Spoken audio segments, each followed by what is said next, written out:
తూర్పుగోదావరి జిల్లా గోకవరంలో ఎమ్మెల్సీ ఓటర్ల అవగాహన సదస్సును నిర్వహించారు. ఈ కార్యక్రమంలో ఎమ్మెల్యే జ్యోతుల నెహ్రూ, మాజీ ఎమ్మెల్యే గండి బాబ్జీ హాజరయ్యారు. ఈ సందర్భంగా ఎమ్మెల్సీ అభ్యర్థి పేరాబత్తుల రాజశేఖర్ విజయానికి కూటమి నాయకులంతా కృషి చేయాల్సిందిగా ఎమ్మెల్యే జ్యోతుల నెహ్రూ, మాజీ ఎమ్మెల్యే గండి బాబ్జీ కోరారు. అలాగే ఏలూరులో జరగబోయే ఎమ్మెల్సీ అభ్యర్థి పేరాబత్తుల రాజశేఖర్ నామినేషన్కు నాయకులు భారీగా తరలి రావాల్సిందిగా వారంతా పిలుపునిచ్చారు. పార్టీకి అందజేయమన్నారు. ఆ కేసులన్నీ కూడా పోటీ చేస్తారు. మీరు అవన్నీ కూడా చెప్పండి. కుర్రవాళ్ళు ఎవరైనా కేసులు ఉంటే ఎలక్షన్ ముందు మన మీద ఆ ఫార్మాట్ ఇచ్చారు. ఆ ఫార్మాట్ తీసుకొని ప్రతి గ్రామం నుంచి బాబు మీరు అందుకనే ఎమ్మెల్యే గారికి మీరు అందరూ ఫార్మాట్ తయారు చేసుకొని పార్టీకి ఇవ్వండి. అప్పుడు 6 ఏళ్ళు అంటే మరి అవి తప్పదు కదా. మనం అందరూ ఉన్నాం.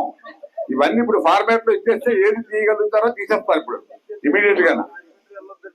ఎందుకంటే సరదా సినిమాలకా సమాధానం అదే ఉపన్యాసాలు చెప్పుకునే దానికంట కార్యక్రమాన్ని రూపొందించుకోవాల్సినటువంటి అవసరం ఉంది.